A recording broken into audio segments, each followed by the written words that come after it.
नमस्कार, मैं डॉक्टर सोनिया सिंह, नारायण स्वरूप हॉस्पिटल, मुंडेरा, प्रयागराज से। मैं एक स्त्री रोग विशेषज्ञ हूँ। आज हम बात करेंगे एक्टोपिक प्रेगनेंसी के बारे में। एक्टोपिक प्रेगनेंसी क्या होती है, कहाँ होती है, इसके लक्षण क्या हैं, इसके कॉम्प्लिकेशन से कैसे बचा जा सकता है और इसका इलाज क्या है। एक्टोपिक प्रेगनेंसी क्या होती है? अगर बच्चा बच्चेदानी में न ठहर कर बच्चेदानी के बाहर कहीं पनपता है, उसी को एक्टोपिक प्रेगनेंसी कहते हैं। एक्टोपिक प्रेगनेंसी आपके फैलोपियन ट्यूब्स में हो सकती है, ओवरीज में हो सकती है, सर्विक्स में या पेट में कहीं पर भी बच्चा पनप सकता है। नॉर्मली महिलाओं के शरीर में हर महीने ओवरी से एक ओवा निकलता है जो फैलोपियन ट्यूब्स में एंटर कर जाता है। उसी समय अगर संपर्क होता है तो शुक्राणु बच्चेदानी से होते हुए फैलोपियन ट्यूब में एंटर करते हैं और वहीं पर ओवा का फर्टिलाइजेशन होता है, जिसके फलस्वरूप एम्ब्रियो बनता है। शुरू में यह भ्रूण 3 से 5 दिन तक फैलोपियन ट्यूब में ही न्यूट्रिशन लेता है। 5वें दिन फैलोपियन ट्यूब्स इस भ्रूण को बच्चेदानी की ओर ढकेल देती है। 5वें दिन से यह बच्चेदानी की मांसपेशियों में धंसना शुरू कर देता है और वहीं फिर भ्रूण का विकास होता है। 9 महीने तक बच्चा बच्चेदानी में ही पलता है। चूंकि ईश्वर ने बच्चेदानी की मांसपेशियों को ही इतना मजबूत बनाया है कि वहां 9 महीने तक बच्चे का विकास हो सके। यदि किसी कारणवश फैलोपियन ट्यूब डैमेज्ड है तो वो भ्रूण को बच्चेदानी की ओर नहीं ढकेल पाती है, जिसके फलस्वरूप बच्चा नली में ही धंसना शुरू कर देता है और वहीं से अपना न्यूट्रिशन लेकर बढ़ना शुरू कर देता है। इसी स्थिति को एक्टोपिक प्रेगनेंसी कहते हैं।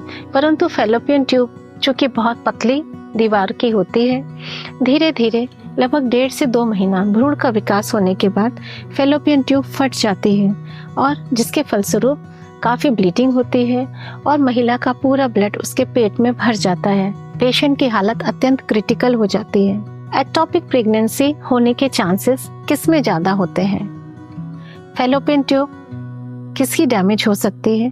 जैसे अगर किसी को PID की समस्या है, पेल्विक इन्फ्लेमेटरी डिजीज, अगर महिलाओं को सफ़ेद पानी, बदबूदार पानी जाने की शिकायत होती है और वो इन्फेक्शन फैलोपियन ट्यूब तक पहुंच जाता है तो उससे अक्सर ट्यूब्स डैमेज हो जाती हैं। अगर किसी को फैलोपियन ट्यूब का ट्यूबरकुलोसिस का इन्फेक्शन है, अगर महिला को एंडोमेट्रियोसिस बीमारी है, अगर उसको पहले एक्टोपिक प्रेगनेंसी हो चुकी है, ऐसी महिलाओं में भी एक्टोपिक का रिस्क रहता है।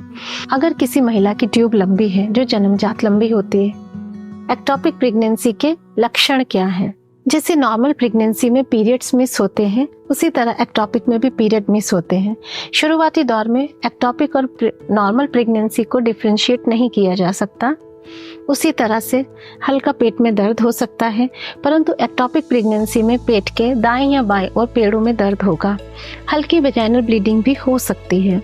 परंतु अगर प्रेगनेंसी एक्टोपिक है और रप्चर हो रही है तो पेड़ों में बहुत तेज दर्द होता है और मरीज को चक्कर आने लगता है और बेहोशी छाने लगती है। अगर कभी भी प्रेगनेंसी के शुरुआती दिनों में इस तरह के लक्षण किसी महिला में होते हैं तो तुरंत उसको किसी हॉस्पिटल ले जाना चाहिए ताकि समय रहते उसकी जान बचाई जा सके। एक्टोपिक प्रेगनेंसी का ट्रीटमेंट कैसे करते हैं? एक्टोपिक प्रेगनेंसी का ट्रीटमेंट कुछ केसेस में दवा द्वारा भी किया जाता है। अगर बीटा HCG का लेवल कम है और सैक का साइज काफ़ी छोटा है, ऐसे में डॉक्टर्स एक मेथोट्रेक्सेट नाम की दवा देते हैं जो कि एक एक्सपर्ट डॉक्टर की ओपिनियन से ही ली जाती है और फिर वो सीरियली आपका बीटा HCG का लेवल देखते हैं, प्लस ट्रांसवेजाइनल सोनोग्राफी करके उस प्रेगनेंसी का साइज देखते हैं, वो घट रहा है कि नहीं घट रहा है। ऐसे में आपको, अगर आप दवा लेते हैं तो डॉक्टर के क्लोज सुपरविजन में रहना होता है या हॉस्पिटल में एडमिट होना होता है। आपको फॉलोअप में निगरानी में रखा जाता है।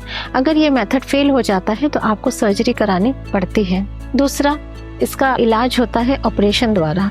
अगर एक्टोपिक प्रेगनेंसी आपकी डायग्नोस हो जाती है रप्चर होने के पहले, तो इसका ऑपरेशन द्वारा इलाज सक्सेसफुली किया जा सकता है और आपकी जान को भी कोई खतरा नहीं होता है। ऐसे में दूरबीन विधि द्वारा बहुत अच्छे से आपका ऑपरेशन हो जाता है, जिसमें जिस पार्ट में, जिस ट्यूब में ये प्रेगनेंसी ठहरी होती है, उस ट्यूब को काटकर हटा दिया जाता है और दूरबीन द्वारा निकाल लिया जाता है और आप 2 ही दिन में छुट्टी होकर घर जा सकती हैं। दूसरी स्थिति, जो कि बहुत क्रिटिकल होती है। अगर वो नली जिसमें बच्चा ठहरा था फट चुकी होती है तो ऐसी महिला की हालत बहुत क्रिटिकल होती है, क्योंकि लगातार रक्तस्राव से पूरा ब्लड उसके पेट में भरता जाता है और पेशेंट की हालत बहुत सीरियस होती जाती है। अगर ऐसी महिला समय से हॉस्पिटल पहुंच जाती है और हॉस्पिटल में यदि सारी सुविधाएं हैं, ब्लड अरेंज करके पेशेंट की टाइमली सर्जरी होने से उस महिला की जान को बचाया जा सकता है। ऐसी स्थिति में भी अगर शुरुआती इलाज के दौरान मरीज का बीपी अगर बढ़ने लगता है तो ऐसे पेशेंट का भी दूरबीन द्वारा सक्सेसफुली ऑपरेशन कराया जा सकता है और महिला की जान को बचाया जा सकता है। इसीलिए जब भी हम पढ़ाई करते हैं तो प्रेगनेंसी की, ये एक्टोपिक प्रेगनेंसी एक ऐसी इमरजेंसी होती है जिसको पढ़ते समय ही हमें हमारी रूह कांप जाती है कि जब कोई महिला अपने उस खुशनुमा दौर से गुजर रही होती है कि उसको प्रेगनेंसी ठहरी है, अभी मैं आराम से डॉक्टर को जाकर दिखाऊंगी, और किसी दिन अचानक से पेट में तेज़ दर्द होता है और उसकी हालत सडनली डाउन होने लगती है, वो सडनली क्रिटिकल होने लगती है और कितनी महिलाएं अस्पताल तक पहुंच भी नहीं पाते इसके पहले कि कुछ जाना जा सके कि वो ऐसा क्यों हुआ। यह एक इंटरनल एक्सीडेंट है। External accident, road side accident का ब्लड हर किसी को दिखाई पड़ता है, परंतु इस इंटरनल एक्सीडेंट की ब्लीडिंग किसी को नहीं दिखाई पड़ती और महिला क्रिटिकल होते होते एक्सपायर हो जाती है। इसीलिए आप सभी सतर्क रहें। कभी भी प्रेगनेंसी होती है तो टाइम रहते डॉक्टर को ज़रूर दिखाएं। शुरुआती 1.5 से 2 महीने में एक अपना अल्ट्रासाउंड ज़रूर कराएं ताकि इस भयावह स्थिति से बचा जा सके। जानकारी ही बचाव है। नमस्कार।